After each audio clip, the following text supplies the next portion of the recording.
Before tonight's broadcast begins, a small note from the shadows.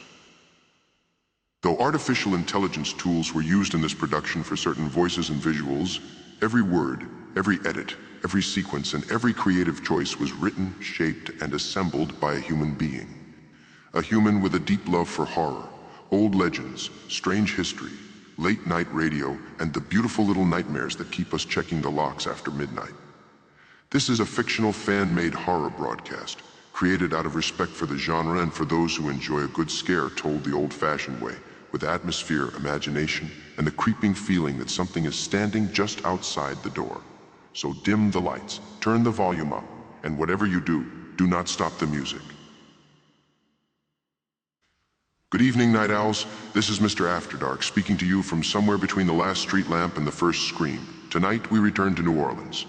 A city of brass horns, wet brick, old sin, and hot nights that cling to the skin like a guilty conscience. A city where the dead are not buried so much as filed away, stacked in white tombs beneath a moon that has seen too much and said too little.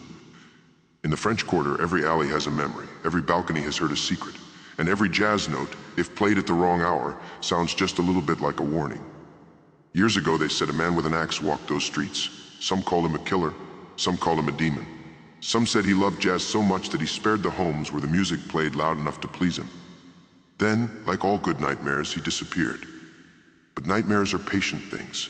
They wait in floorboards, they wait behind shutters, they wait in the dark space beneath a bed, grinning quietly while the rest of us convince ourselves that morning always comes.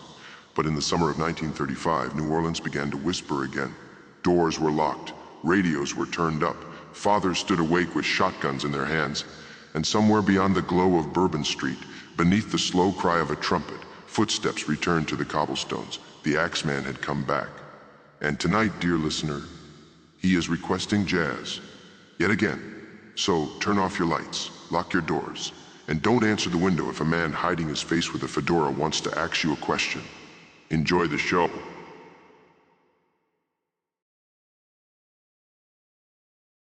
Good evening, ladies and gentlemen. This is WDSU New Orleans, bringing you the evening news from the heart of the Crescent City.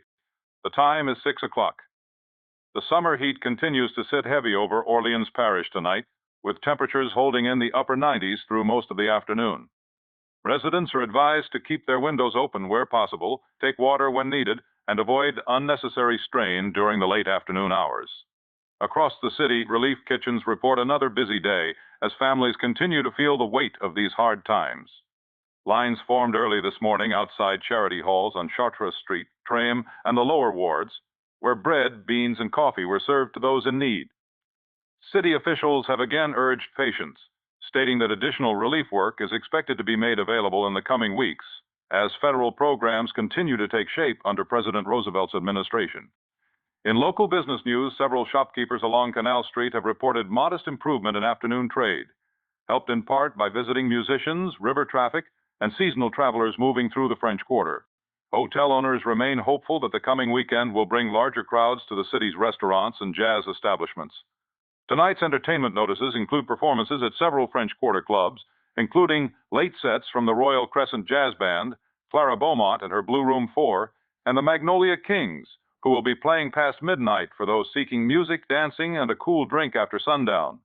Police have reminded citizens that while the French Quarter remains lively, residents should take ordinary precautions after dark, keep valuables close, avoid poorly lit alleyways, and report any disturbances to the nearest officer on patrol. In a brief statement this afternoon, the New Orleans Police Department also confirmed they are investigating several complaints of prowlers reported near Burgundy Street and Dauphine Street over the last 2 evenings. No arrests have been made, and officials stress that there is no cause for alarm at this time. One resident described hearing what she called slow footsteps outside her rear courtyard shortly after 2 in the morning. Another reported finding a rear shutter forced open, though nothing appears to have been taken.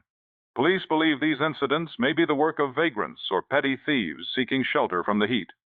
And finally tonight, a reminder to our listeners, the St. Jude Parish Supper will be held tomorrow evening, with all proceeds going to local families affected by unemployment.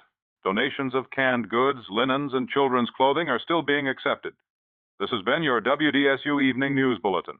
We now return you to our scheduled music program. From all of us here in New Orleans, Good night, stay cool, and keep your radios close.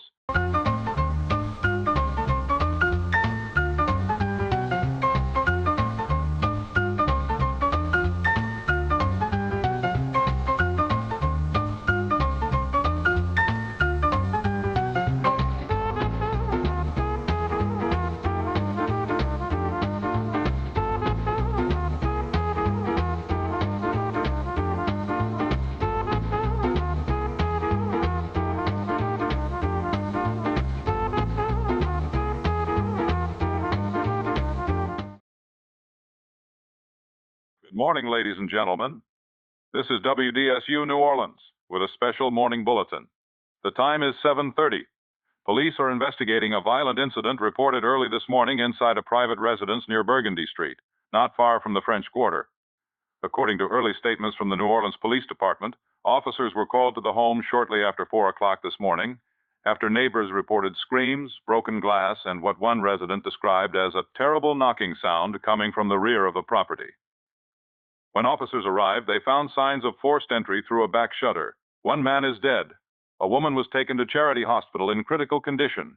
Their names are being withheld until family members can be notified. At this time, police are urging citizens not to gather near the scene. A crowd formed shortly after sunrise as word of the attack spread through the neighborhood. Several officers have been placed outside the home, and nearby alleyways have been temporarily blocked off while detectives continue their investigation. Authorities have not confirmed a motive. There are no reports of robbery. A police spokesman stated this morning that money, jewelry, and other valuables inside the home appear to have been left untouched. Police are asking anyone who heard unusual activity between the hours of 2 and 4 this morning to come forward. While officials have not released details regarding the nature of the weapon used, several newspapers have already begun drawing comparisons to a series of older killings that once terrified this city. Police have strongly discouraged such speculation. In their words, there is no evidence at this time connecting this morning's crime to any previous case, legend, or known criminal. Still, the rumor has moved faster than the facts. By 6 o'clock this morning, paperboys along Canal Street were already shouting that the Axeman had returned. Once again, we remind our listeners that this has not been confirmed by police. Neighbors described the victims as quiet, hard-working people who kept mostly to themselves. The man was said to have taken occasional labor along the river docks when work could be found. His wife was known to attend church regularly and assist with meals for struggling families in the ward. One neighbor, speaking through tears, told WDSU that she woke sometime after 3 in the morning to the sound of a woman crying out. She then heard music. Not from a radio, she said, not from a band, just a few faint notes somewhere outside in the alley. She described it as a little tune, like somebody trying to whistle through their teeth. Police have not commented on that statement. However, officers have asked residents in the surrounding blocks to check their rear shutters, courtyard doors, and kitchen windows for damage. Families are also advised to keep children indoors after dark and to avoid sleeping with doors unlatched during the present heat wave. The department has added additional foot patrols in portions of the French Quarter and nearby residential streets. Officials stress again that there is no general danger to the public. Charity Hospital has confirmed that one survivor from the attack remains under medical care this morning. Hospital staff would not comment on her condition beyond describing it as grave. A source close to the investigation claims the woman briefly regained consciousness before dawn and attempted to speak with officers. What she said has not been officially released. However, one person present at the hospital stated that she repeated the same phrase several times. He was smiling. Once more, WDSU urges calm. This is a city that has known hardship. We have known storms, hunger, heat, violence, and fear. But panic has never done the honest citizen any good. Lock your doors, watch your neighbors, report prowlers, and do not believe every whisper that comes down the street. We will continue to follow this story as more information becomes available. This has been a special morning bulletin from WDSU New Orleans. Stay tuned for further updates throughout the day.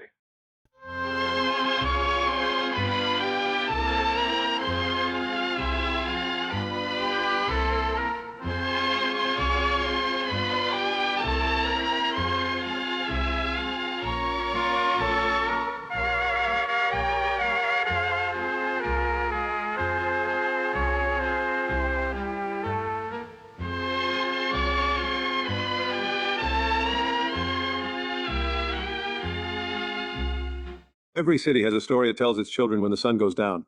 In some places, it is a witch in the woods. In others, it is a man with a hook, waiting along some lonely road, where young lovers park their motor cars and mistake silence for privacy. But New Orleans? New Orleans had a smiling man. Not the kind of smile you offer a neighbor from across the street, not the kind a mother gives her child. No, this was the other kind. The kind that shows too many teeth. The kind that does not ask for joy, but demands it. The old folks said he came with the fog. That was the first rule of the story. If the river mist rolled through the quarter and swallowed the lamps one by one, you went inside. You shut the shutters. You laid the latch. You did not stand in the courtyard smoking and telling yourself that grown men had no reason to fear old wives' tales. Because the smiling man did not knock on front doors. Front doors were for honest men. He preferred the back way, a loose shutter, a kitchen window, a servant's entrance, a narrow alley where the bricks sweated in the heat, and the smell of beer, mud, perfume, and rain all mixed together into something that felt almost alive. They said you could hear him before you saw him. 3 little notes, not quite a whistle, not quite a song. Something between a lullaby and a funeral march, pushed through lips that had forgotten how to close. Children dared one another to hum it in schoolyards. Drunks claimed they heard it behind them on Bourbon Street. Women heard it beneath the floorboards. Men heard it in their dreams. And always the story ended the same way. If you heard those 3 notes outside your home, you were not to answer. You were not to speak. You were not to peer through the curtains. And above all else, you were not to smile back. My mama told me about him when I was little. Said he was tall. Tall as a doorway. Had a hat pulled down low, so you couldn't see his eyes. But you could see his mouth. Lord help me, you could always see that mouth. She said it looked painted on him. Like somebody took a knife and gave his face a happy thought. Back then, folks didn't have much. We had heat. We had hunger. We had bills. Same as now. But when the fog came in, everybody found something to play. A fiddle, a piano, a horn, even a little tin whistle if that was all they had. Of course, respectable people laughed at such things. Doctors laughed. Police laughed. Newspapermen laughed the loudest of all, because a newspaperman will laugh at the devil himself if it sells an extra morning edition. They called it superstition, panic, neighborhood foolishness, a ghost story born from old murders and bad memories. And maybe that is all it was. Maybe the smiling man was never real. Maybe he was only a shape given to fear by tired mothers, hungry fathers, and children who listened too closely to footsteps in the hall. But there's an old truth about legends. They do not need to be true to survive. They only need to be told. And in New Orleans, stories have roots. They push down deep beneath the streets, beneath the cemeteries, beneath the churches and bars and dance halls, beneath every brick that remembers blood. So when the first body was found in 1935, when the papers began whispering an old name, when a woman in Charity Hospital woke from a fever and said, he was smiling, the people of New Orleans remembered. And that night, all across the French Quarter, radios were turned up just a little louder. Pianos were played with shaking hands. Trumpets cried from open windows. And somewhere in the fog, beneath the balconies and the yellow street lamps, 3 little notes answered back. The smiling man was walking again.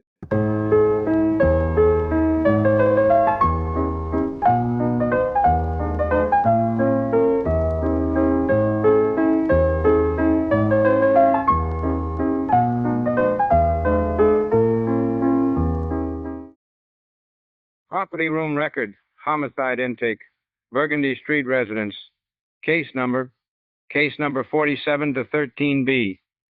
Time is 9:42 in the evening. Officer Harold Mercier recording intake notes for items delivered by Detectives Landry and Bell, New Orleans Police Department, Homicide Bureau. Victims, 1 adult male deceased at scene, 1 adult female transported to Charity Hospital. Condition unknown at time of intake. Items collected from rear kitchen, courtyard, and upstairs sleeping room. Item 1, 1 damaged rear shutter, lower left hinge broken. Wood appears split outward. Correction, wood appears split inward. That is strange. The report says forced entry from the rear courtyard, but the break in the wood faces into the yard, like somebody broke it from inside the house. I will note it as damaged rear shutter pending detective review. Item 2, 1 brass door latch from kitchen entrance. Scratched, bent at the plate. No sign of pry marks on the outer face. Interior face has 4 deep gouges. Could be made by a tool, could be made by nails, I suppose. Large nails. Noting for review. Item 3, 1 sample of mud collected from rear courtyard beneath kitchen window. Dark river mud, smells strongly of standing water. No unusual properties. Though Detective Landry has written here that no matching footprints were found leading into the yard, only leaving it. That cannot be right. I will mark the note as written. Item 4, 1 axe recovered from alley behind Burgundy Street residence. Wooden handle, approximately 32 inches. Head worn, darkened by age. Blade recently sharpened. No manufacturer's mark visible. There is staining along the edge. Appears rust-colored, possibly blood. Laboratory to confirm. This thing is old, older than the rest of it. Handle is smooth where it has been held. Not new, not from a hardware store. Looks like it came out of somebody's shed 20 years ago and waited there. Detective Bell's note says the axe was found standing upright against the rear wall. Laid down, handle leaning against the bricks. That is not how a man drops a weapon when he is running. Item 5, one black cloth fiber recovered from splintered shutter, likely from coat sleeve. Item 6, one dark felt fiber recovered from kitchen floor, possible hat material. Item 7, one torn scrap of paper recovered from beneath victim's bed. Paper appears old, yellowed, torn at all sides. Contains printed music notation. No title visible. 3 measures only. Treble line marked in pencil. I do not read music well, but this looks like 3 notes repeated. Same 3 notes. The station is quiet tonight. Why do I hear music? Continuing intake. Item 8. One glass vial containing residue taken from bedroom floorboards. Residue appears pale, powdered. Detective Landry's field note says it may be plaster dust from ceiling, but there was no ceiling damage recorded. Lab to examine. Now here is where I am going to speak plainly, because I am alone in this room and nobody listens to these blasted cylinders unless something goes wrong. Something is off about this case. The report says forced entry, but the shutter looks broken from the inside. The latch was clawed from inside the kitchen. There is mud from the courtyard, but no steps coming in. There is an axe with no clean explanation. And there is music paper under a bed in a house where neither victim is known to play. And according to the hospital note, Mrs. Delacroix woke long enough to say 1 sentence. Not help me, not her husband's name, not robbery, she said. He was smiling when the music stopped. I am marking this as unofficial verbal notation. Not for public release, not for press, not for the captain's morning desk unless Detectives Landry or Bell request review. The axe is being placed in locker 3. Evidence tag attached, locker 3 secured. Key returned to property desk. Hello? Property room is closed for the evening. Whoever is out there, state your business.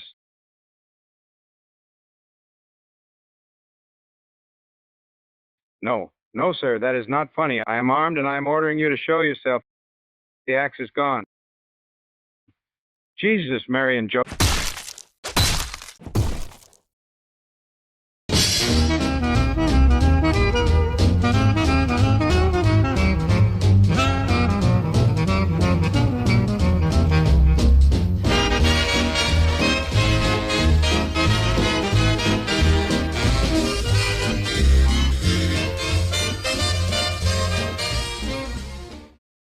Good evening, ladies and gentlemen. This is WDSU New Orleans with a developing report from police headquarters.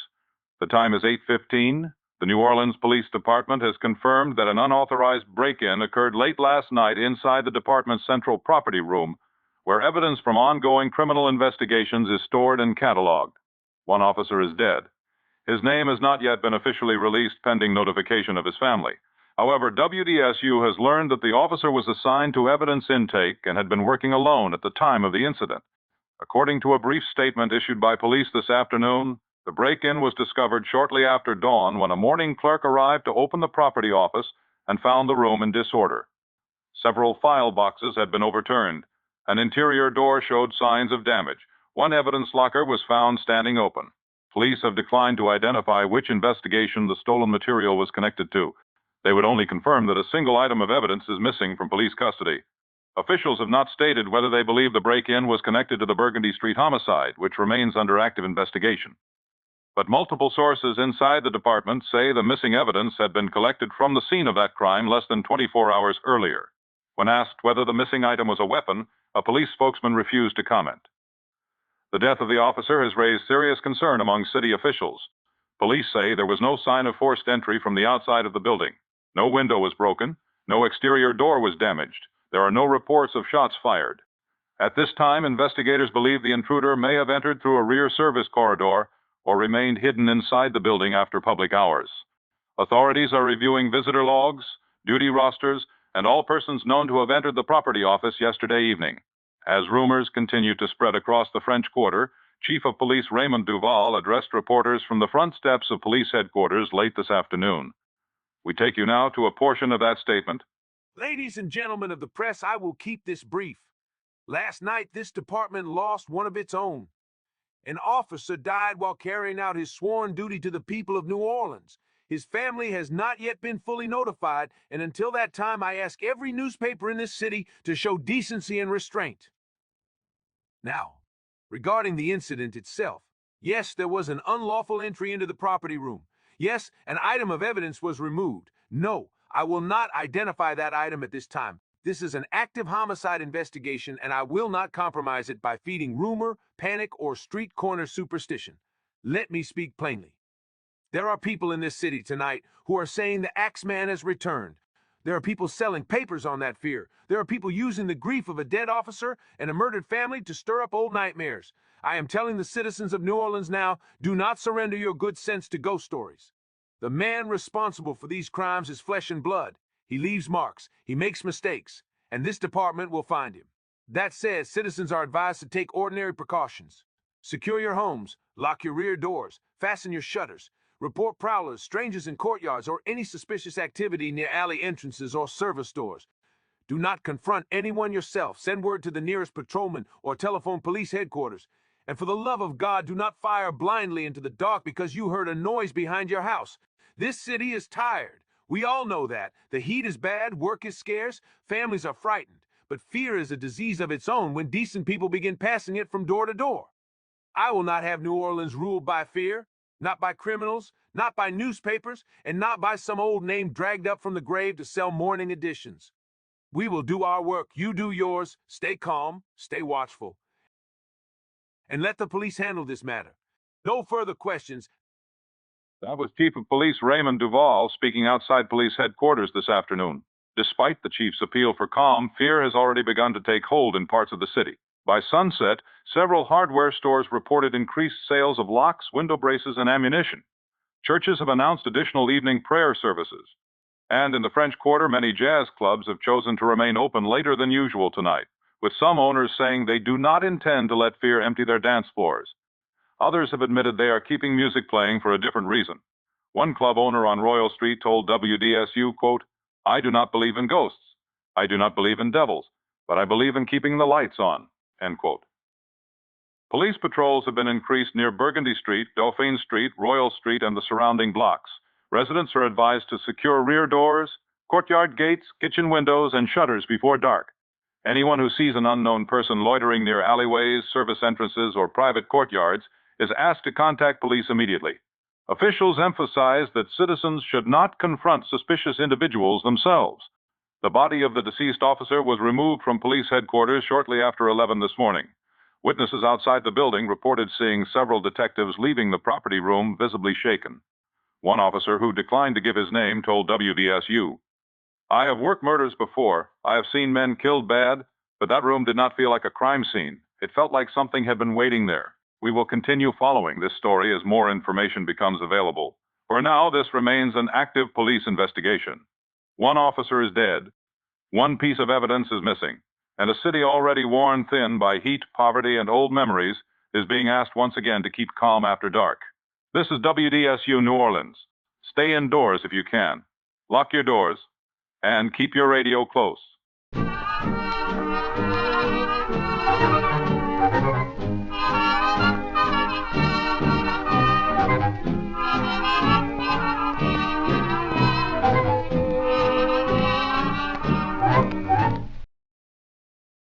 Tonight, we take you to St. Mercy Baptist, where Reverend Elijah Baptiste stands before a congregation that has forgotten how to breathe. Listen to me, children of the Crescent City. New Orleans is shivering tonight, and the cold isn't coming from the rain. I see the shaking in your hands. I see the ghosts in your eyes, and I do not judge you for it. Fear is an old, patient tenant in the house of man. It walked the gardens with the first of us. It rode the rising tides with the ark. It sat in the dust with Job when the world turned its back and the lights went out one by one. There is no sin in a heart that hammers against the ribs. A heart that beats in terror is a heart that still knows it is alive. And Lord knows there is enough life and enough terror in this sanctuary tonight to wake the stones. I hear the whispers in the French Quarter. I hear the paper boys screaming names that should have stayed buried.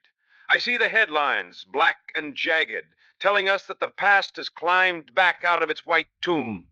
The stories say a killer is walking the cobblestones again. They say the law lost its grip on a sharpened blade. They say an officer of the peace was slaughtered in a room full of secrets, and that a nightmare has been set loose upon our parishes. They are telling you the Axeman is back, and I have heard the other names whispered in the hot, wet night. The smiling man, the shadow in the mist, the demon that whistles a little tune before the wood begins to splinter. I know these names because I breathe this same heavy air. I walk the same wet brick. I pass the same iron balconies where the shutters are bolted tight against a visitor nobody wants to see. And I know that when the lamps go dim, every moving shadow looks like a man in a fedora. But mark my words, the city doesn't die when a monster enters its gates. It dies when the people inside stop looking at each other. It dies when we become ghosts to our own neighbors. It dies when every father sits awake in the dark with a barrel in his hands, his holy book gathering dust, his music playing to drown out the sound of his own soul weeping. That is the victory the darkness seeks. Not the bite of the axe, not the spill of blood on the kitchen floor. The devil wins when he convinces the living to act like they are already laid out in St. Louis number 1. I will speak plain because the night is too hot for riddles. Bolt your doors, bar your shutters, hold your babies close. There is no sin in being careful. The Lord gave us eyes to spot the prowler and hands to build a fortress. But do not think for a second that a piece of timber is your salvation. Pine can split. Iron can melt. Glass is just a promise waiting to be broken, but a soul that stands in the light of the Almighty is a house that no man and no demon can truly enter. Some of you have come to me asking about the music. I know the rumors. All across the quarter, the brass is screaming tonight. The ivory is being hammered until it cries. The old folks are pulling fiddles out of the attic with trembling fingers. Mothers are humming low tunes over cradles that have been pushed into the center of the room. They say that if the melody is loud enough, the thing with the axe will keep walking. They say the music is a shield. Now, sound has its own power. A hymn can carry the weight of a broken spirit. A horn can wail for a city that has run out of tears. A drum can remind a terrified heart that it hasn't stopped yet. And yes, even jazz, born in the hot, sinful cradle of these streets, can be a prayer when it's played by hands that are begging for the sunrise. So let the music play, not because a murderer wants a show, not because we owe the devil a song. Play because silence is where the fear feeds. Play because New Orleans wasn't built to be quiet. Play because we've buried too many of our own to forget what the living are supposed to sound like. But listen to my warning. If a man draped in the night comes to your door tonight, if he whistles those 3 notes beneath your window shutters, if you see a smile that has too many teeth for a human face, do not answer out of curiosity. Do not answer with the pride of a man who thinks he can outtalk the darkness. Do not answer with the foolish notion that evil plays by our rules. Call for your neighbor. Call for the law. Call on the name of the Lord. But do not invite the abyss in just to prove you aren't afraid of the fall. There are thresholds you only cross once. There are voices you should never acknowledge. There are footsteps that don't belong to anything born of a woman, no matter how heavy they sound on the porch. I heard the chief of police today, just like you did. He said this killer is made of flesh and blood. Maybe he's right. Maybe he eats. Maybe he sleeps. Maybe he bleeds red and casts a shadow when the sun is high. But I've seen enough of this world to know that the devil can wear a man's skin when he has a mind to. And I've seen men do things so dark that even the pit might turn them away. Tonight, I ask for 3 things. First, do not let panic rule you. Panic is a fire in a locked theater. It kills the innocent before the guilty even feels the heat. Second, do not let your hearts turn to stone. If a neighbor knocks, help them. If a child is crying, soothe them. If an old woman is struggling with her locks, be her strength. Do not let a monster make you less than what you were yesterday. And third, do not let the silence win. Sing if you have a voice. Pray if you have a soul. Play if you have an instrument and the breath to fill it. Let every house in New Orleans make a sound that says, we are still here, and we are not afraid. Amen, I promise you. The wicked love a quiet house. They love a street where the lights have gone out. They love the sound of a voice gone low with terror. But the Lord hears us when we cry out. And if all of New Orleans must become a choir tonight, then let the heavens open up and listen. Let the sinner hear us. Let the killer hear us. Let the thing in the fog hear us. We aren't dead yet. We don't belong to you. And we are never opening the door. God help us all tonight. Good night, my children. Stay safe and stay blessed. That was Reverend Elijah Baptiste. Now back to our regular schedule music program. Good night, New Orleans.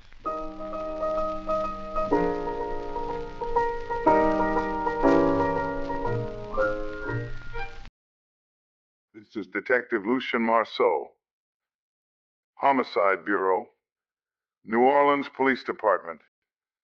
Time is, hell, I do not know anymore. After midnight. July 14th, 1935. I am recording this away from headquarters because I no longer trust headquarters to preserve the truth. Not after tonight, not after Mercier. Officer Harold Mercier is dead. The axe is gone. The chief stood in front of the papers and told the city not to believe in ghosts. I understand why. Panic is bad for business, bad for elections, bad for tourists, bad for men in clean suits who have never stood in a kitchen with blood in the cracks of the floorboards. But I was in that house on Burgundy Street. I saw what was done there. And I am telling this machine what I cannot yet put in an official report. I think this is him. I think this is the Axeman. I have spent the last 9 hours reading old files, old newspapers, old statements, old coroner notes written by men who are either dead now or wish they were. The attacks from years ago followed a pattern. Rear entry, axe or hatchet. Victims struck in their beds, nothing taken, no proper motive, and always surrounding it that God-forsaken theater of fear. Music, letters, warnings. Jazz playing loud enough to drown out a city's own breathing. The papers made a monster of him. Maybe they were right to. Maybe monsters are the only honest thing newspapers ever print. Here's what bothers me. A killer disappears. People say he died. A killer stops. People say he moved on. A killer is not caught. People say the city healed. That is the lie we tell ourselves so we can sleep. But what if he never left? What if he simply stopped knocking? What if all these years he was still here, tucked away in the bones of this city like rot in a floor beam? The Burgundy Street house is old. Older than the family living in it. Older than the latest deed. There are sealed rooms in that place. False walls. A servant passage boarded over sometime before the war. A rear storage space nobody had reason to open because the door was nailed shut and painted over. I found scratches inside that room, fresh ones over old ones. Not on the outside trying to get in, on the inside trying to get out. There was bedding, old newspaper, animal bones, a cracked basin, a tin cup, and on the wall, beneath dust thick as grave soil, someone had carved 3 words over and over again. Play it louder. I believe someone lived in that house. Not for a night, not for a week, for years, maybe more than a decade. Hidden in the unused spaces, moving through walls and service passages, coming out when the house was quiet. Maybe he was the old Axeman himself, older now, ruined now, half mad from darkness and hunger and whatever poison made a man into such a thing. Or maybe he is something worse. An heir, a copycat, a disciple, a devil wearing another devil's coat. The chief wants flesh and blood. Fine, I will give him flesh and blood. But flesh can rot, blood can sour, and a man can live so long with evil inside him that whatever human thing he began gets eaten away. You can call that madness, you can call it sin, you can call it a disease. The old women in the quarter have another word for it, demon. The evidence does not behave. That is the part I cannot explain. The shutter broke the wrong way. The footprints only led out. The music paper under the bed was older than the victims. The mud on the floor had no path to follow. And Mercier drew his revolver. 6 rounds, all still in the cylinder. He did not fire. That means either he never saw who killed him, or he saw something that made a trained police officer forget he was holding a gun. I went back to the Burgundy Street house before coming here. Alone, stupid thing to do. But I needed to see the room again. The one behind the kitchen wall. The bedding was gone. The cup was gone. The bones were gone. But the smell was still there. Damp wool, old sweat river mud, and something sweet underneath, like flowers left too long beside a coffin. There was a mark on the floor I had missed the first time, a scrape in the dust, long and narrow, like the head of an axe dragged behind someone who did not care enough to lift it. It led from the hidden room to the kitchen, from the kitchen to the rear door, from the rear door out into the courtyard. Then nothing. No footprints in the mud, no sign at the gate, just the drag mark stopping dead in the middle of the yard, like whoever made it simply stepped out of the world. I need to say this. The Axeman is not a ghost story. He is not a newspaper trick.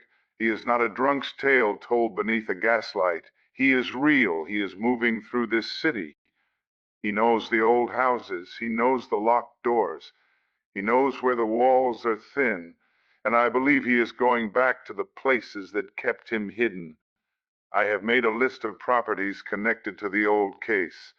Boarded houses, empty rooms, families who moved away after hearing things at night, buildings with sealed servant passages, rear courtyards, and old interior walls. I will begin with the house on Dauphine, then the abandoned tailor's rooms on Royal, then the old boarding house near Rampart. If he lived in one house, he could have lived in others. A rat learns many walls. A demon learns every door. The chief can keep his statement. The papers can keep their headlines. The city can keep pretending that jazz and door bolts will save it. But I know what I am hunting now, and if this thing has crawled out of the walls after all these years to strike again, then I need to find it before it finds another quiet house. I need to find this demon. If I do not return this cylinder to evidence, tell the chief he was wrong.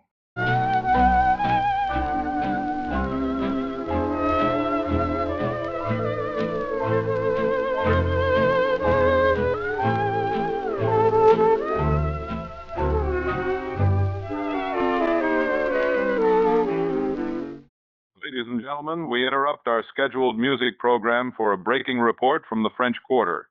This is WDSU New Orleans. The time is 11:23 in the evening. Police have confirmed a brutal triple homicide tonight inside the boarding house near Dauphine Street.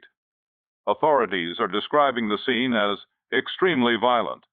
One man and two women are dead. Police have not yet released the names of the victims, pending notification of family. But witnesses say the man was an older caretaker employed at the property, while the two women were residents of the house. According to early reports, officers responded shortly after 10 o'clock, when residents of the boarding house heard shouting from the lower floor, followed by what one witness described as wood being chopped apart. Several tenants fled into the street. One woman told police she heard repeated heavy blows from inside the caretaker's room, then screams from the hallway. Another resident stated that a jazz record had been playing in the parlor when the attack began. The record skipped several times before stopping completely. Moments later, the screaming started. Police entering the building found signs of violent struggle throughout the lower hall. The rear door had been left open. A kitchen chair was smashed against the wall. A section of the stair rail had been cut deeply, as though struck by a heavy blade. Officers also discovered damage to multiple door frames. The wood was split nearly through, and investigators believe the killer used an axe to force entry from room to room. We must caution listeners that the following details are disturbing. The victims were found in separate locations within the lower floor. The caretaker was discovered inside his room near the bed. The two women were found in the hallway and adjoining parlor. Police say all three suffered multiple wounds consistent with an axe or hatchet. The violence appears to have been concentrated around the head, neck, shoulders, and upper torso. A department source described the attack as frenzied, deliberate, and merciless. There is evidence that at least one victim attempted to defend herself. A broken lamp and overturned furniture were found nearby. Blood was discovered across the floor, walls, doorways, and furniture throughout the lower level. One officer at the scene reportedly said the building looked less like a residence and more like a slaughterhouse. No money appears to have been taken. Personal belongings were left untouched. A small box of cash belonging to the boarding house was found undisturbed inside a drawer.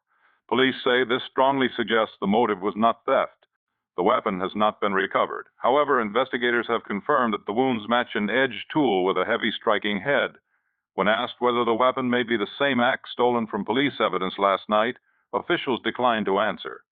This is Charles Whitcomb reporting from Dauphine Street. I am standing across from the boarding house now, where police have blocked off the road and are keeping residents behind a line of patrolmen. The street is crowded despite the hour. People are standing in nightclothes, coats thrown over their shoulders, looking toward the building as if they expect something else to come out of it. Several windows in the boarding house remain lit. One upstairs curtain is moving in the draft. The rear alley has been sealed. Officers are searching the courtyard with lanterns. I spoke moments ago with Mrs. Adeline Carroll, who lives on the second floor. She says the caretaker had been nervous all evening. According to her, he had checked the rear locks 3 times before supper and asked one of the tenants to keep the parlor music playing until morning. She says he was not a superstitious man, but tonight he was frightened. When asked why, Mrs. Carroll said he told her he had heard something in the walls, scratching, slow at first, then closer. Another resident, a young man named Peter Walsh, told police he saw a figure leaving through the rear passage after the attack. He described the person as tall, wearing a dark coat and hat. He could not see the face. He says the man was carrying something low at his side, something long, something that scraped against the floor. Police have not confirmed this description. Charles, have police said whether this killing is connected to the previous Burgundy Street homicide? They have not said so officially. However, several similarities are impossible to ignore.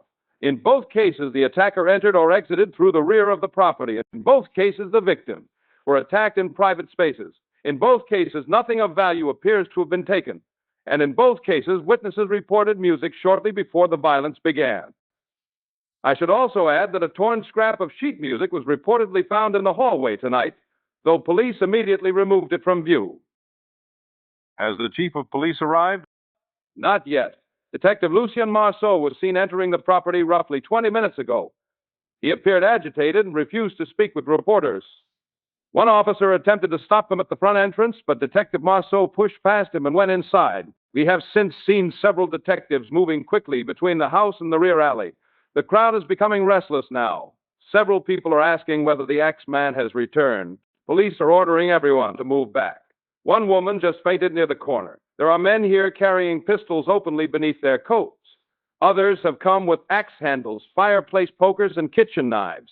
The fear here is no longer rumor. It is standing in the street. Charles, can you describe the mood around the scene?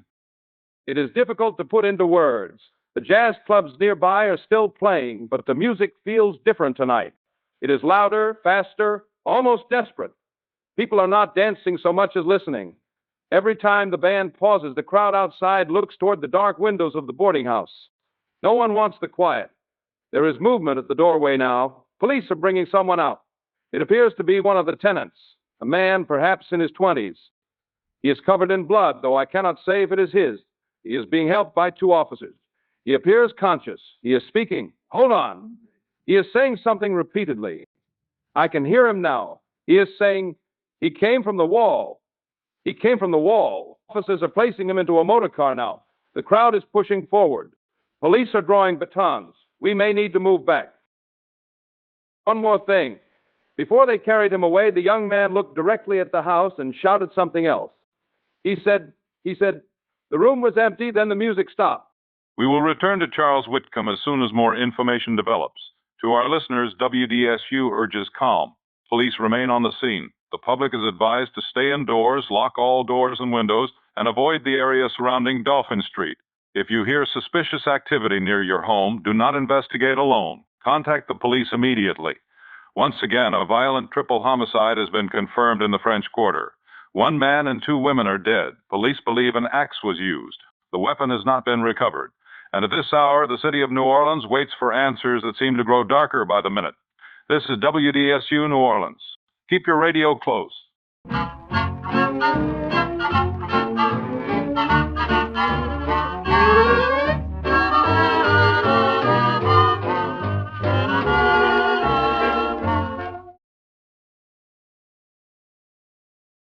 evening, ladies and gentlemen. This is WDSU New Orleans with an emergency evening bulletin. The time is 7 o'clock. Following last night's triple homicide at the Dauphine Street boarding house, the New Orleans Police Department has announced an expanded night patrol operation throughout the French Quarter and several surrounding neighborhoods. Police officials say additional officers will be stationed along Burgundy Street, Dauphine Street, Royal Street, Bourbon Street, Rampart Street, and near several older residential properties currently under review by homicide investigators. The department has not issued an official curfew. However, residents are being strongly advised to remain indoors after sundown unless travel is absolutely necessary. The chief of police, Raymond Duval, spoke from headquarters late this afternoon and said the city is now under what he described as heightened protective watch. We take you now to a portion of that statement. Citizens of New Orleans, listen carefully. There is no curfew tonight. Let me repeat that. There is no curfew. This department is not ordering honest men and women to live like prisoners in their own homes.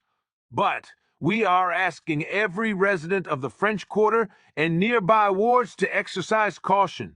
Remain indoors when possible. Lock all doors. Fasten all shutters. Secure courtyard gates, kitchen windows, rear entrances, service doors, and cellar openings. If you hear unusual activity in an alley, beneath your floor, inside your walls, or near a rear entrance, do not investigate alone. Notify the nearest patrol officer immediately. Additional foot patrols will be active throughout the night. Mounted officers will be positioned near major intersections. Detectives will continue searching properties connected to the ongoing investigation. And any person found prowling, carrying an unlawful weapon, or attempting to enter private property will be arrested. I understand the fear in this city. I understand it better tonight than I did yesterday. But I will say this again. Fear does not give any citizen permission to become judge, jury, and executioner. The killer will be found by police work, not by mobs, not by drunken men chasing shadows with pistols, not by fools swinging axe handles at anyone wearing a dark coat. No further details will be released at this time. That was Chief Raymond Duval speaking outside police headquarters. Despite the chief's request for calm, fear continues to spread across the city tonight. Hardware stores along Canal Street reported heavy crowds throughout the afternoon, with customers purchasing padlocks, window braces, lantern oil, rope, shotgun shells, revolver cartridges, and wooden planks. One store owner told WDSU that he sold more locks today than he has sold in the past 3 months combined. Churches across the city have announced additional evening services. Several pastors have opened their doors for prayer until sunrise. At St. Mercy Baptist Church, where last night's sermon broadcast ended abruptly following what witnesses described as a disturbance at the rear entrance, Reverend Elijah Baptiste has declined further public comment.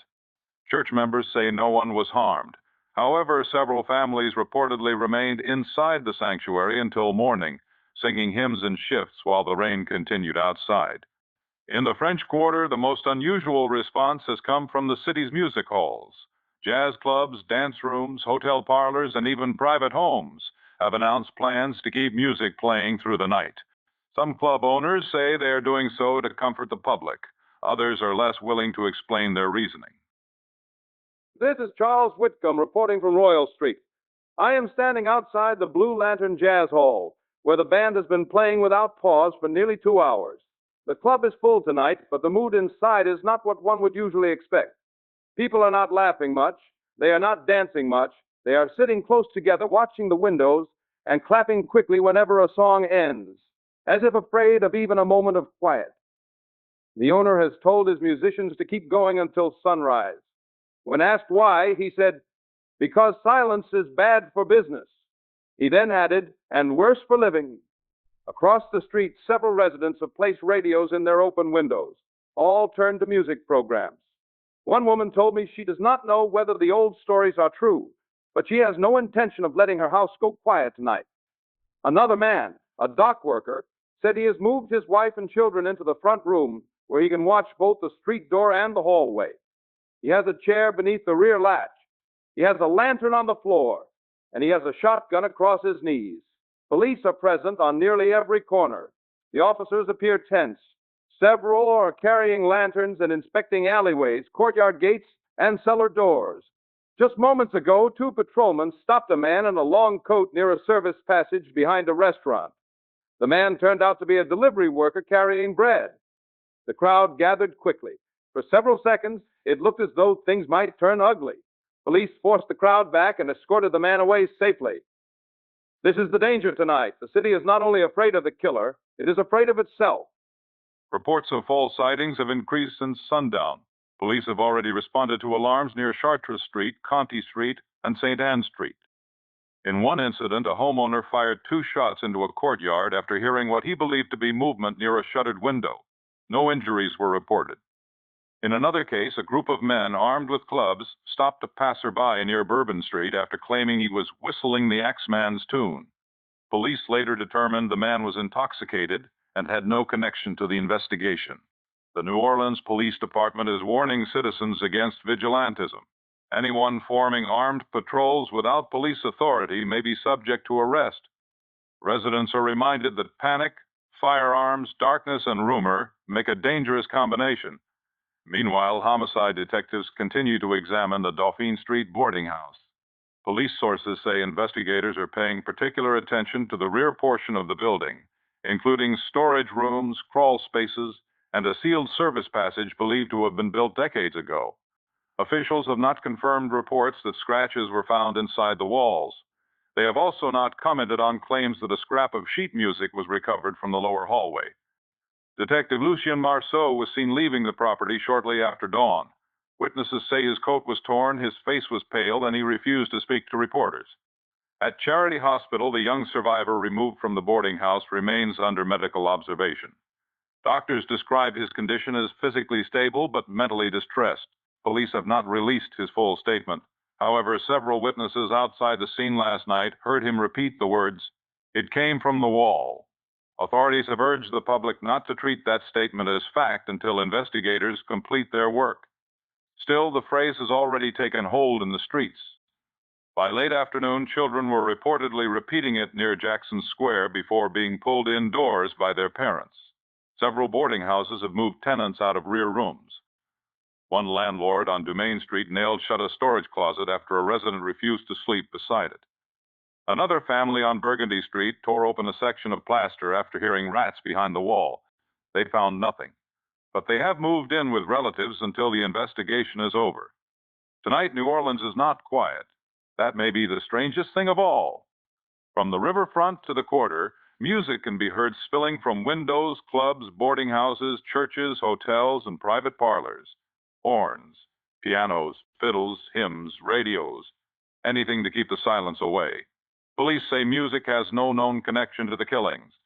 The people of New Orleans appear unconvinced. Once again, residents are advised to remain indoors when possible.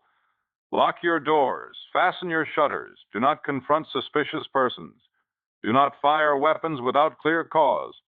Report all disturbances to police. And if an officer knocks, ask him to identify himself before opening the door. This is WESU New Orleans. The city is under watch tonight. The police are in the streets. The bands are still playing. And somewhere between the music and the rain, every household in the French Quarter is listening for footsteps. Stay with us and keep your radio close.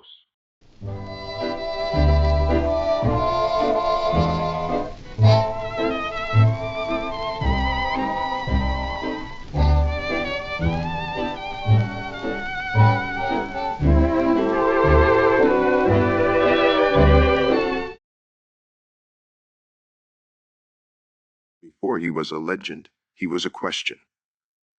Before the newspapers gave him a name, he was only a shadow crossing the rear courtyards of New Orleans. A loosened shutter, a missing door panel, a bloody tool left in the grass, and the kind of silence that settles over a room only after something terrible has finished happening. History never discovered who the Axeman was. The police found suspects, reporters found rumors, the frightened found demons. But no court ever found the man. So indulge me, dear listener. Imagine one possibility. Imagine that by daylight he was not a monster at all. Imagine that he wore a clean collar, carried an instrument beneath his arm, and played jazz well enough to make a crowded room forget its troubles. Imagine that the man New Orleans feared by night was one of the men it applauded by day. In this telling, the musician had no name. Names make men familiar, and there was nothing familiar about him once the sun went down. He played in cafes where the ceiling fans turned lazily above the smoke. He played in rooms crowded with grocers, laborers, widows, sailors, and young couples dancing too close for polite company. He watched them laugh, watched them drink, watched them leave together. He learned which men kept late hours, which families lived behind their shops, which doors opened into kitchens, which rear courtyards had no clear view from the street. A musician learns timing. A murderer does too. New Orleans first came to know the Axeman during the spring of 1918. His victims were often Italian or Sicilian shopkeepers and the families who lived behind or above their businesses. They were working people, men and women who rose before daylight, who counted every coin, who slept only a few rooms away from sacks of flour, canned goods, butcher paper, and the little corner stores they had built with their own hands. The attacker did not always bring a weapon. He did not have to. Many homes already possessed an axe for splitting wood or breaking apart delivery crates. He simply borrowed what the household provided, then left it behind. He commonly approached from the rear. A chisel beneath the wood, a panel removed from a door, a hand reaching through the opening to lift the latch from inside. Nothing supernatural, nothing impossible, only patience, strength, and the terrible advantage of knowing that the people inside believed their door was locked. In May of 1918, Joseph and Catherine Maggio were attacked while they slept. Their killer used a razor and an axe. By the time the violence ended, both were beyond saving. The weapon was left behind. The murderer was not. Police questioned Joseph's brother. They examined the razor. They searched nearby streets. They found suspicion everywhere and certainty nowhere. Then came more blood. Anna Schneider, pregnant and asleep, survived a savage attack from a dark figure standing over her bed. Joseph Romano was struck in his own home and died from his wounds. Witnesses saw only a heavy man escaping in dark clothing and a slouched hat. The descriptions were uncertain. The methods were not. Night, rear entry, blows to the head, a household weapon, and very little taken, sometimes nothing at all. The city began to understand that robbery did not explain him. A thief wants money. A hungry man wants food. A desperate man wants escape. The Axeman appeared to want only entrance, then violence, then darkness again. By March of 1919, the terror had crossed the river to Gretna. Charles and Rosie Cordemelia were attacked inside their home. Their little daughter Mary was killed. She was 2 years old. There are crimes that become legends because time gives them mystery, and there are crimes that deserve no legend at all, only condemnation. The Axeman's story contains both: a strange letter, a city playing jazz for its life, and beneath all that pageantry, real families whose suffering did not end when the newspapers moved on. On Sunday, the 16th of March, 1919, readers of the New Orleans Times-Picayune found a message supposedly written by the murderer himself. It was dated 3 days earlier, not from a street, not from a ward, not from any place to which a policeman could be sent. The place written at its head was simply hell. Editor of the Times-Picayune, New Orleans.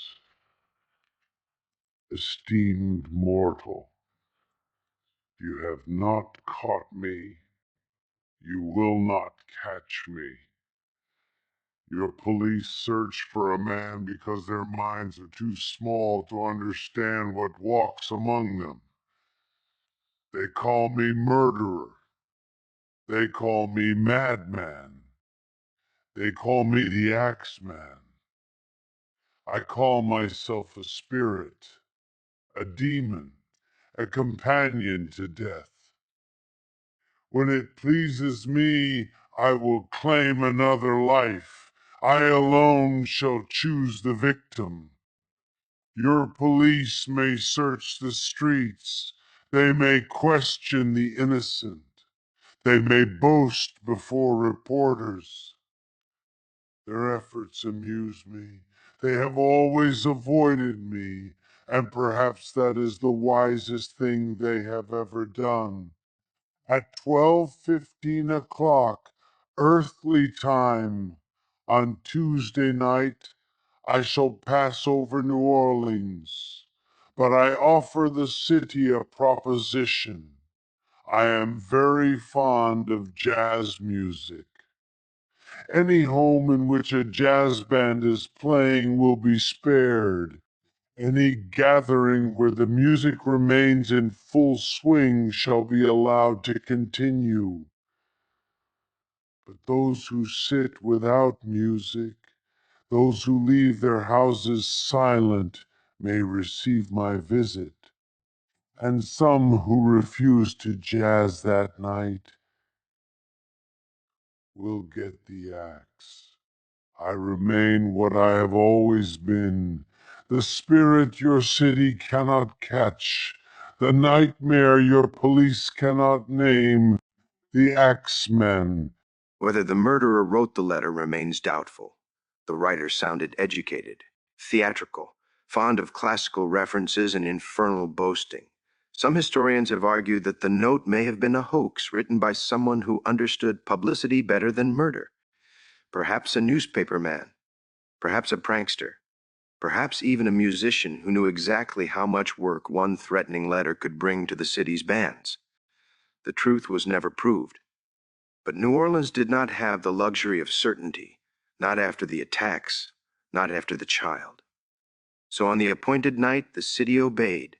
Dance halls filled, cafes overflowed, families invited musicians into their parlors, amateurs dragged instruments from closets and played whatever tunes their fingers could remember. Those who owned phonographs turned them toward open windows. Those who had no instruments sang. Some danced, some prayed. Some sat with pistols beneath the table and watched the clock crawl toward 12:15. At 15 minutes past midnight, New Orleans was louder than fear. Jazz poured from houses across the city and suburbs. Every tune contradicted every other, until the streets became one enormous, frantic piece of music without beginning or end. And somewhere among them, perhaps seated beneath stage lights, perhaps holding a cornet, perhaps smiling behind his instrument, the Axeman may have listened to an entire city perform at his command. No Axeman murder was reported that night. By morning, New Orleans had survived. The bands packed their instruments. The newspapers praised the strange celebration, and local composer Joseph John Davila soon turned the terror into sheet music. The mysterious Axeman's Jazz, a lively novelty song born from one of the city's darkest nights, because New Orleans possesses a rare talent. It can take fear by the hand and teach it to dance.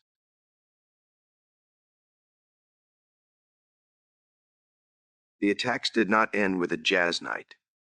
Months later, Mike Pepitone was murdered in his bedroom. His death in October of 1919 became the final killing commonly connected to the Axeman. Then the murderer disappeared. No arrest, no confession, no body, no final bow, only silence. Was he a laborer, a burglar, a criminal settling private scores, a single murderer whose victims were connected by some motive now lost to time? Was he the author of the letter? Or was that letter written by someone who saw terror spreading across the city and decided there was money to be made from the music? We do not know. That is the honest answer. And honest answers are rarely as satisfying as legends. But imagine him once more. A jazz musician by day, a murderer by night. White shirt beneath the stage light, black coat beneath the street lamp, one hand making music, the other testing the edge of a blade. He did not merely frighten New Orleans. For one night, he conducted it, every piano, every horn, every frightened voice, an entire city playing because one unseen man had raised his hand and threatened to bring it down. And now, in 1935, the music has begun again. The same fear, the same rear doors, the same axe, which leaves us with one unpleasant question. Did the Axeman return to New Orleans, or had he never stopped listening?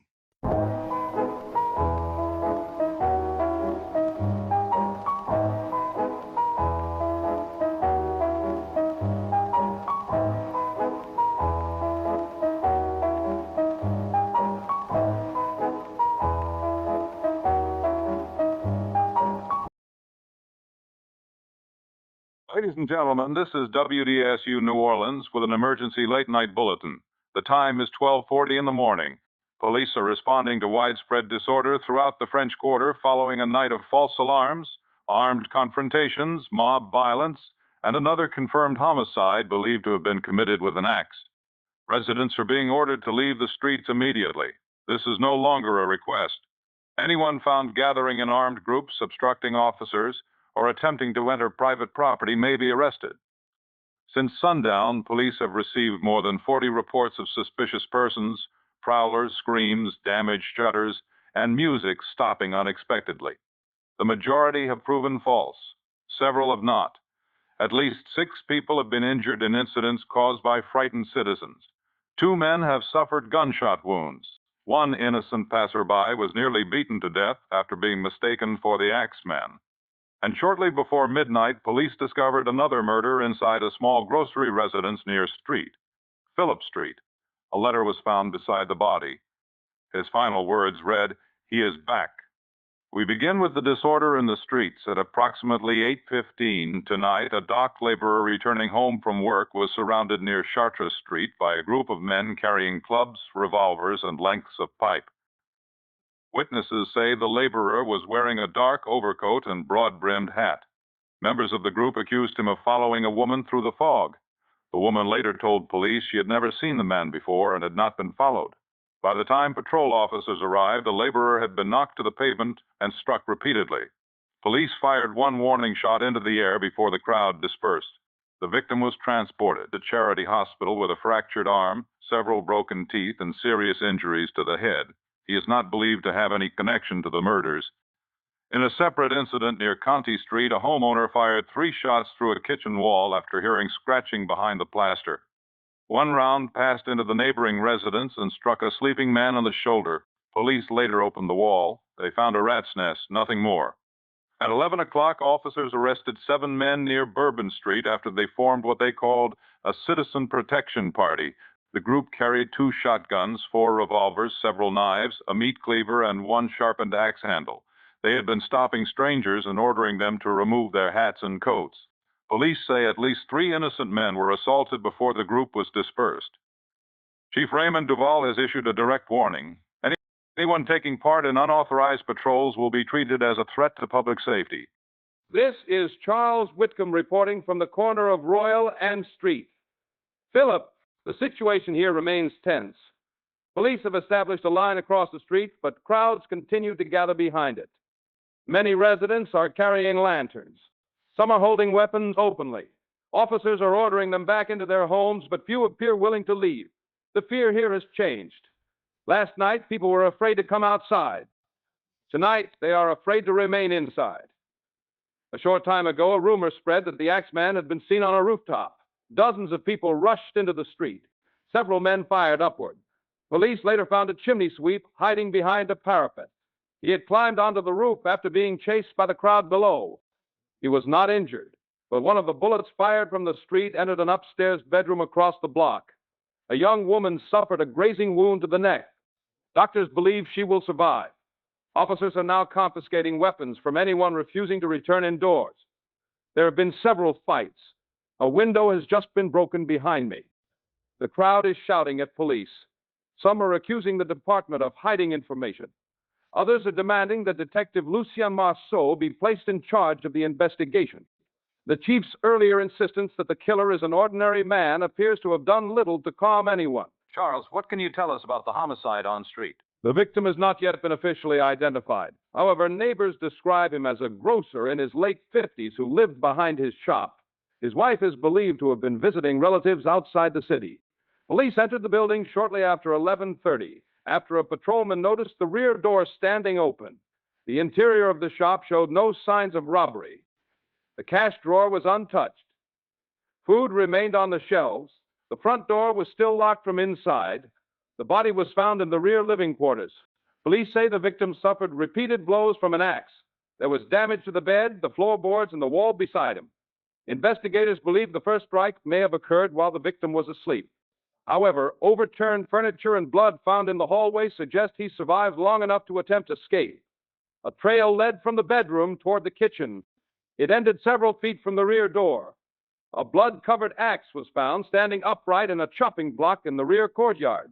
Police have not confirmed whether this is the same weapon stolen from the department property room. But witnesses say Detective Marceau examined it personally before ordering it wrapped and removed. A folded letter was discovered beneath the victim's hand. It was addressed to the people of New Orleans. Has the department released the letter? Only a portion. The chief initially ordered it withheld. However, copies had already been seen by 2 reporters and at least 1 police clerk. WDSU has obtained what we believe to be an accurate transcription. We caution listeners that the following message may be disturbing. The letter reads, "To the trembling citizens of New Orleans, you have filled your streets with guns and your homes with music. You have mistaken noise for courage. You have mistaken crowds for safety. You hunt every shadow except the correct one. You beat innocent men and fire bullets through the walls of your neighbors. And still, I walk where I please. Your chief says I am flesh and blood. Your preacher calls me a devil. Your detective searches the hollow places. Perhaps each of them is correct. Perhaps none of them are. I have watched you from balconies. I have stood beside you in crowded rooms. I have listened while your bands played louder to keep me away. You do not understand. The music does not frighten me. The music belongs to me. Tonight, another house has gone quiet. Tomorrow, another may follow. Lock your doors. Arm your husbands. Place chairs beneath every handle. It will make no difference when I am already inside. You ask if the Axeman has returned. Ask no longer. He is back." The letter was unsigned. Police say the paper is common and bears no watermark. The message appears to have been typed using a portable machine. Investigators are comparing the typeface with machines found in newspaper offices, police departments, boarding houses, and local businesses. No fingerprints were recovered. Police have now begun moving the crowd away from the grocery. Detective Marceau is still inside. Chief Duval arrived several minutes ago, and the 2 men were seen arguing near the rear entrance. We could not hear the full exchange, but witnesses say Marceau pointed toward the upper walls and repeatedly used the words passage and inside. Police have now brought carpenters into the building. They appear to be removing sections of interior paneling. Have they found anything? Not yet, but one officer has just emerged carrying a bundle of old fabric. Another is holding what appears to be a small oil lamp.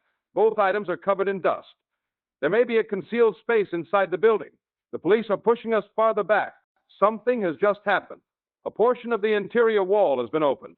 Officers are entering with lanterns. Detective Marceau is going in first. The chief is ordering him back. Marceau is ignoring him. Charles, remain behind the police line. There is a narrow passage inside the wall. I can see lantern light moving through it. It appears to run toward the neighboring structure. Police are now entering from both buildings.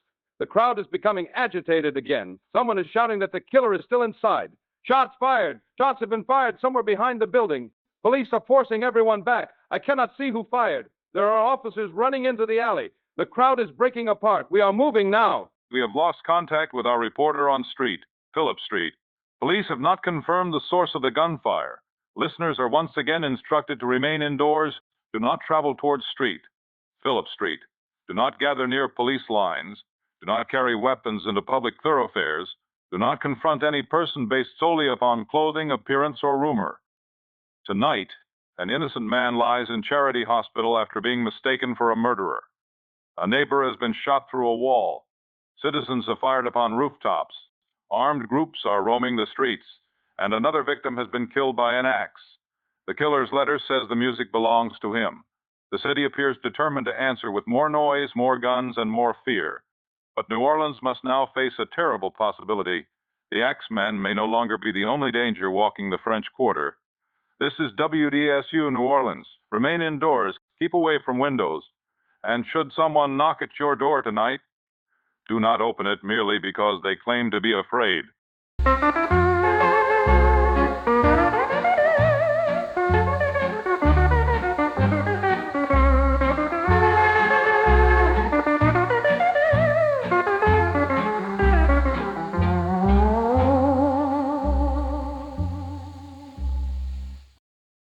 Detective Lucien Marceau, New Orleans Police Department.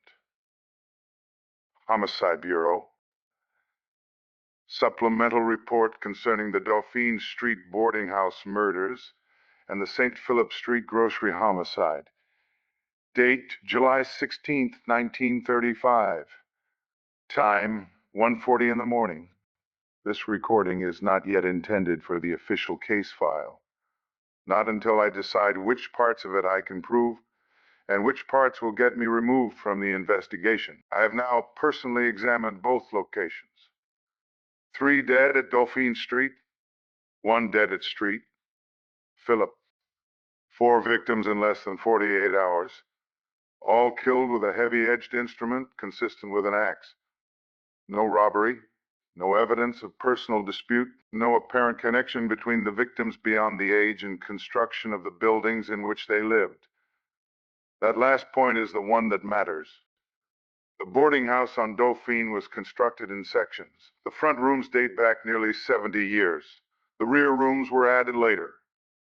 Behind the caretaker's quarters, beneath 2 layers of plaster and rotting timber, we discovered part of an older servant passage. The entrance had been sealed from the room side. At least that is what everyone assumed. But the nails had been driven from within the passage, not from the bedrooms. Someone sealed himself inside. The passage runs between the rear wall and an adjoining storage room. Too narrow for a large man to walk comfortably, but wide enough to turn sideways. Wide enough to crawl. Wide enough to stand in darkness and listen to every conversation taking place in the rooms beside it. We found holes in the interior boards, small ones, some no wider than a nail, positioned at eye level, bed level, door level. The man inside those walls could watch the residents without ever entering the room. The survivor, Peter Walsh, said the room was empty until the music stopped. He was telling the truth. The killer did not enter through the door. He opened the wall. A panel behind the wardrobe had been cut free years ago and balanced back into place. When the record stopped playing, the Axeman pushed it aside and stepped directly into the room. He had been standing less than 6 feet from them, possibly for hours. We found candle grease inside the passage, food wrappers, a blanket, an empty bottle, recent cigarette ash, not the remains of someone who hid there 20 years ago. Someone had used that passage within the last week, perhaps within the last night. Now the grocery residence on street. Philip. The rear door was open when police arrived, but the killer did not use it to enter. There were no tool marks, no splintering, no mud on the threshold. The door was opened from inside after the murder. Behind the victim's bedroom stood a pantry cabinet fixed directly against the wall. When we moved it, we found a narrow opening leading into an old ventilation shaft between the grocery and the neighboring building. The shaft had been widened by hand. Brick removed, mortar chipped away, wood supports cut cleanly and then replaced. That work did not happen in one night. It took weeks, maybe months. Someone prepared these houses in advance. That changes everything. He is not wandering the streets and choosing doors at random. He studies a property, learns its occupants, finds the forgotten spaces, makes himself a room where no room appears on the plans. Then he waits. I compared the original construction records. Both buildings were renovated by the same contracting company between 1906 and 1909. Beaumont and Sons. The company dissolved in 1912. Its records were poorly kept, but several surviving plans show maintenance corridors connecting rear rooms, coal spaces, courtyards, and neighboring commercial properties. These passages were meant for pipes, servants, storage, and repairs. Most were later sealed. Some were simply forgotten. The Axeman has not forgotten them. Burgundy Street, Dauphine Street, Philip Street. All 3 properties sit within walking distance of one another. All 3 contain sections added or altered by Beaumont and Sons. All 3 have hidden spaces absent from the modern property records. This is not coincidence. It is a route. The passages do not physically connect across the streets. I checked.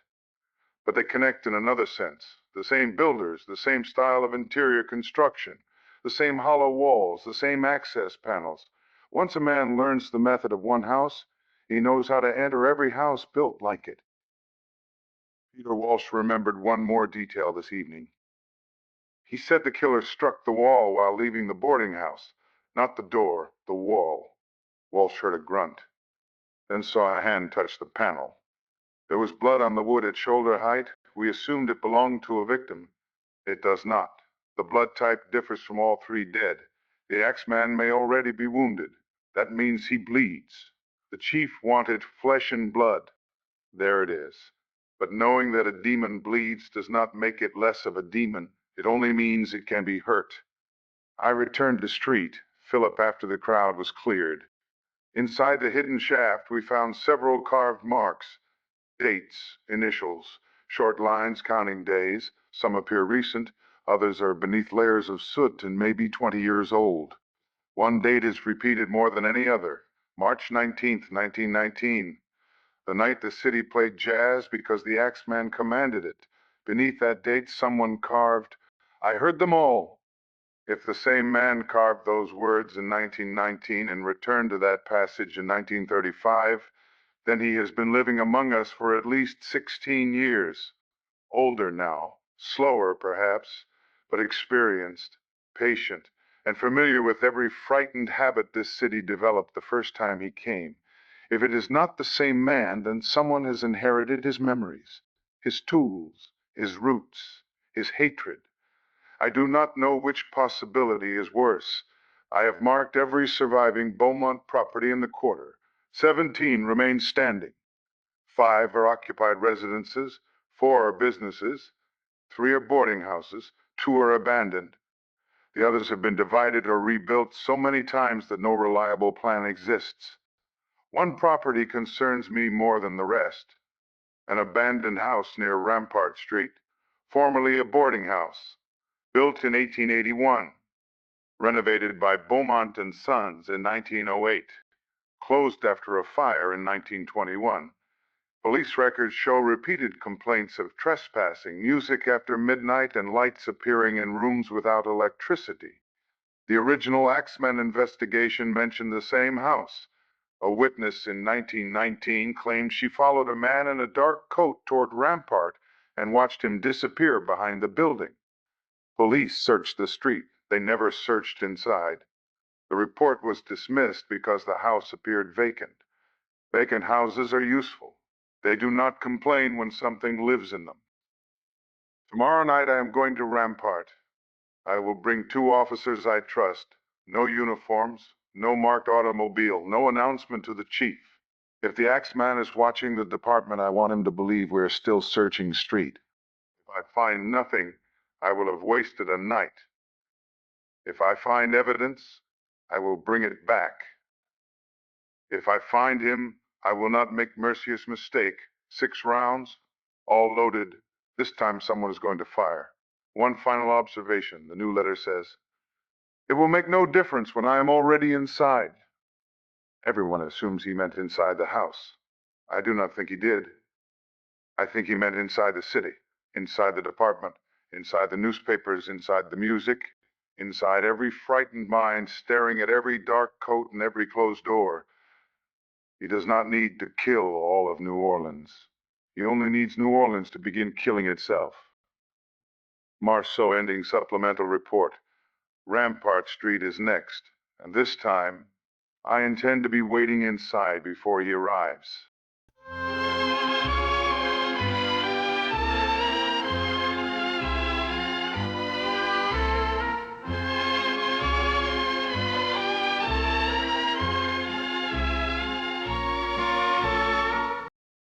Good morning, ladies and gentlemen. This is WDSU New Orleans. The time is 7 o'clock. We begin this morning with extraordinary developments in the investigation surrounding the man known throughout the city as the Axeman. Police officials now believe the suspect responsible for the recent French Quarter murders has fled New Orleans following a violent confrontation near Rampart Street during the early hours of this morning. 3 members of the New Orleans Police Department have returned alive from the abandoned boarding house where the confrontation occurred. Detective Lucien Marceau, Detective Edward Bell, and Patrol Officer Thomas Landry.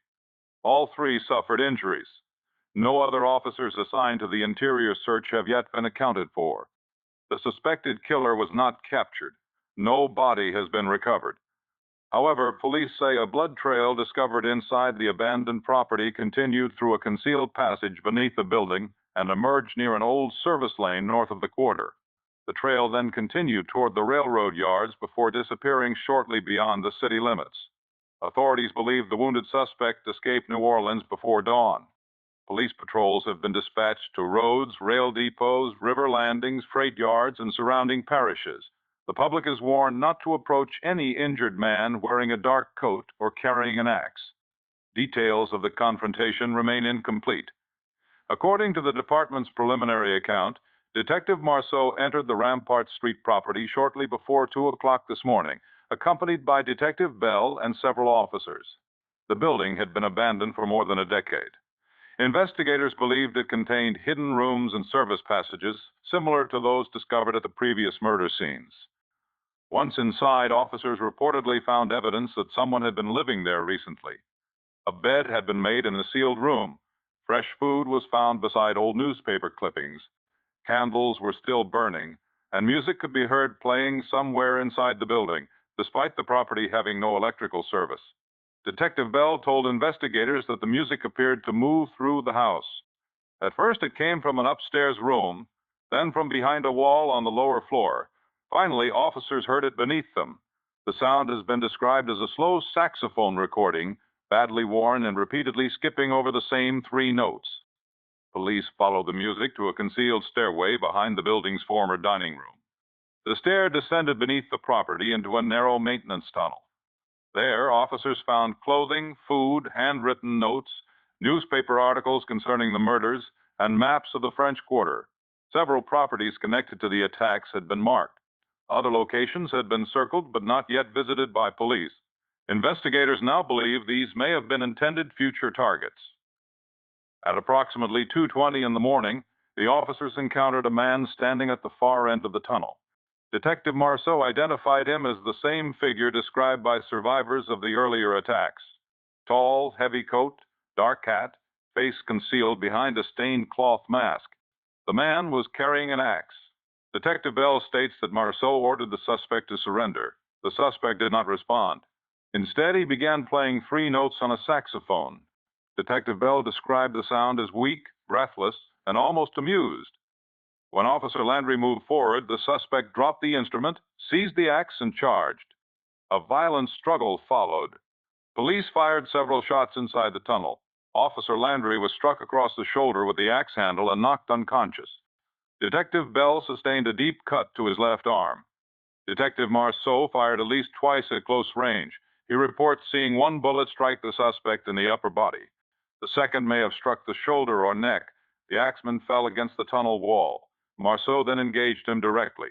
During that struggle, Detective Marceau tore the mask from the suspect's face. What he saw beneath it has not been officially described. When questioned, Marceau reportedly told the chief of police, "I saw a man's face." After a pause, he added, "But there was very little man left in it." Before officers could restrain him, the wounded suspect escaped through a narrow opening leading into a storm drain beneath the property. Detective Bell pursued him through the drain. Officer Landry, after regaining consciousness, followed. Detective Marceau continued behind them despite suffering injuries to his ribs, face, and right hand. The pursuit continued beneath several blocks of the city. Police say the passages eventually opened near an industrial service road beyond Rampart Street. There, officers found additional blood, a torn section of black wool coat, 1 leather glove, and deep marks in the mud consistent with an axe being dragged behind a moving person. The tracks continued north. They ended near the railroad yards. Rail workers reported seeing a wounded man crossing between freight cars shortly before 4 o'clock this morning. One witness said the man walked with difficulty and appeared to be bleeding heavily. Another claimed the figure climbed aboard a slow-moving freight train leaving the city. Police have not confirmed either report. No axe was recovered from the tunnel, the rail yard, or the surrounding streets. 3 objects were recovered from the hidden room beneath the Rampart Street boarding house. The first is the cloth mask worn by the suspect. It is dark, heavily stained, and appears to have been repaired numerous times. Police say the interior contains blood, hair, and skin residue. The mask has now been placed in evidence under armed guard. Detective Marceau personally delivered it to the property room shortly after sunrise. The second object is an old saxophone. Its serial markings have been partially filed away. The instrument shows years of wear. Inside its case, police found sheet music, newspaper clippings, and several photographs of homes later connected to the murders. Investigators are attempting to determine whether the saxophone belonged to a working musician and whether it can be traced to a local club, orchestra, pawn shop, or music hall. The third object is a portable typewriter. Police believe it may have been used to compose the most recent Axeman letter. The machine has a damaged lowercase e, a misaligned capital H, and a ribbon worn more heavily on the left side. These characteristics appear consistent with the type found in the letter ending with the declaration, "He is back." Several unfinished pages remained inside the typewriter case. Police have released only one incomplete sentence from those pages. It reads, "When the city finally believes it is safe." The remainder of the page was blank.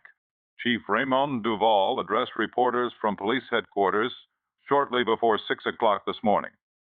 We take you now to that statement. During the early hours of this morning, officers of the New Orleans Police Department confronted the individual believed responsible for the recent murders in this city. That individual was wounded. He fled. We have reason to believe he has now left New Orleans. The immediate threat to the French Quarter has been reduced. However, the investigation remains active. There has been no arrest. There is no body. And until either one is produced, I will not declare this case closed. I want to recognize the courage of Detective Marceau, Detective Bell, Officer Landry, and the other men who entered that building. Some have not returned. Search teams are still inside the tunnels. Their families deserve restraint from the press and respect from the public. The citizens of New Orleans are asked to remain cautious.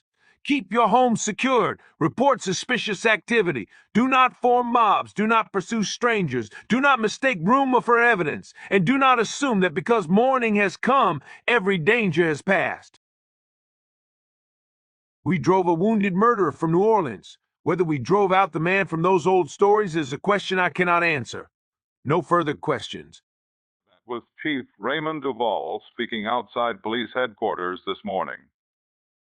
Detective Edward Bell and Officer Thomas Landry remain under medical care. Both are expected to survive. Detective Lucien Marceau declined hospitalization after receiving treatment for his wounds. He was seen entering the police evidence room shortly after dawn, carrying the recovered mask in a sealed box. Marceau later provided a brief statement to WDSU. He said, "I shot him. Bell saw him fall. Landry saw the blood. We chased him beyond the quarter and watched him leave the city." He then added, "But all we brought back was a mask, an old saxophone, and a typewriter." The streets of the French Quarter are quieter this morning. Police remain posted at major intersections. Several jazz clubs that played through the night have finally closed their doors. Musicians are carrying instruments home. Families are opening their shutters.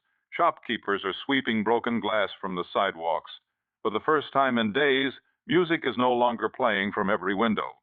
But many residents remain unconvinced that the danger has passed. Some believe Detective Marceau and his men truly confronted the original Axeman. Others believe the killer was merely a copycat who used the old legend to terrorize the city. Still others ask how one man could have known the forgotten passages beneath so many buildings, how he obtained evidence from police headquarters, how he moved through sealed walls, and why the blood trail ended without a body. The recovered mask now sits inside a locked police evidence room. The saxophone has been placed with investigators. The typewriter awaits examination. The axe remains missing. The murderer remains unidentified. And the city must decide whether it has survived the return of an old nightmare or merely watched that nightmare move somewhere else. Once again, police believe the wounded suspect responsible for the recent killings has fled New Orleans. No further murders were reported overnight after the confrontation near Rampart Street. Citizens are advised to remain alert while returning to their normal routines. This has been WDSU New Orleans with the morning news. The time is 7:16 from all of us here at the station. Good morning, and may the music play today because we choose to hear it, not because we are afraid of what may happen when it stops.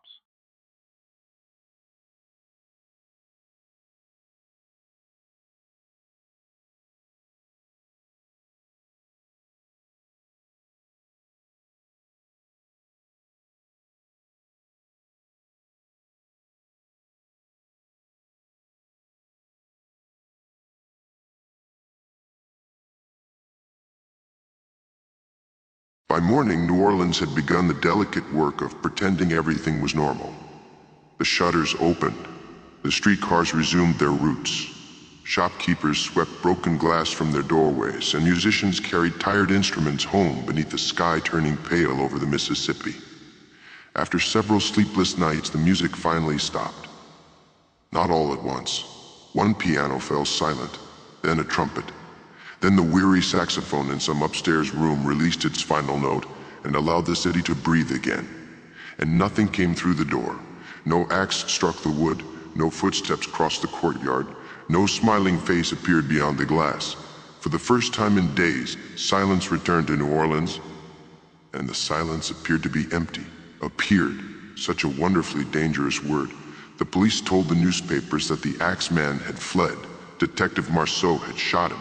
Detective Bell had seen him fall. Officer Landry had followed the trail of blood through the tunnels and out toward the railroad yards. 3 wounded men returned from that house alive. The 4th figure did not. No body was discovered. No name was uncovered. No photograph was taken. There was only a trail of blood disappearing between the freight cars and the testimony of men who had spent the night chasing something through the dark. But they did bring back evidence. A mask stained by years of breath, sweat, and blood. An old saxophone with its name scratched away. And a typewriter whose damaged keys had announced to an entire city, "He is back." The mask was locked inside the police property room. The saxophone was tagged and placed beside it. The typewriter was examined, photographed, and tested. The axe was never recovered. It seems our mysterious musician refused to leave without his favorite instrument. The newspapers called it a triumph. The chief called it a successful pursuit. The citizens called it deliverance. Detective Marceau called it something else, unfinished. He had seen the face beneath the mask, or at least he had seen what remained of one. He would never describe it in full.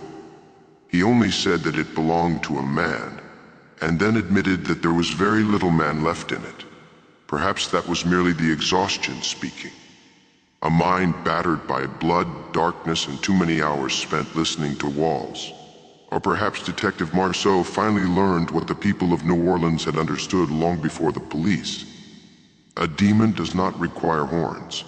It does not need wings, smoke, or cloven feet. Sometimes it wears workman's clothes. Sometimes it plays jazz beautifully. Sometimes it stands beside you in a crowded room, applauding at the end of the song. And sometimes it knows the inside of your home better than you do.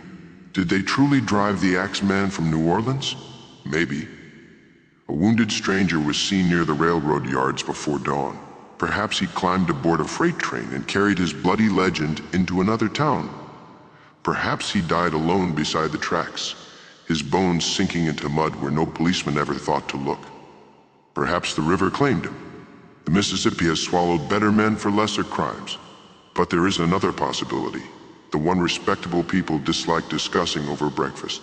Perhaps the Axeman never boarded any train. Perhaps the blood trail ended because he wanted it to end. Perhaps he left his mask behind because he no longer needed it.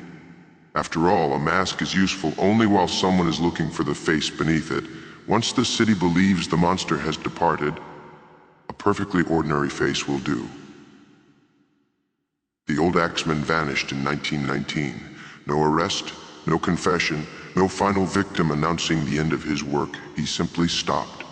Then, in our strange little history, he returned in 1935 with the same axe, the same appetite, and the same fondness for turning murder into theater. And once again he vanished without granting the city an answer. That is the trouble with unanswered questions. They do not stay where we leave them. They crawl beneath the floorboards. They hide inside old case files. They wait behind plaster and brick until someone becomes curious enough to open the wall.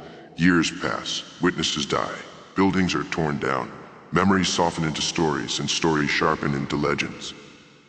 Eventually, no one remembers where the truth ended and the nightmare began. Only the music remains. Somewhere, perhaps, that old saxophone is still locked inside an evidence room. Its brass gone dark, its case gathering dust, the mask resting nearby beneath the yellowing paper tag.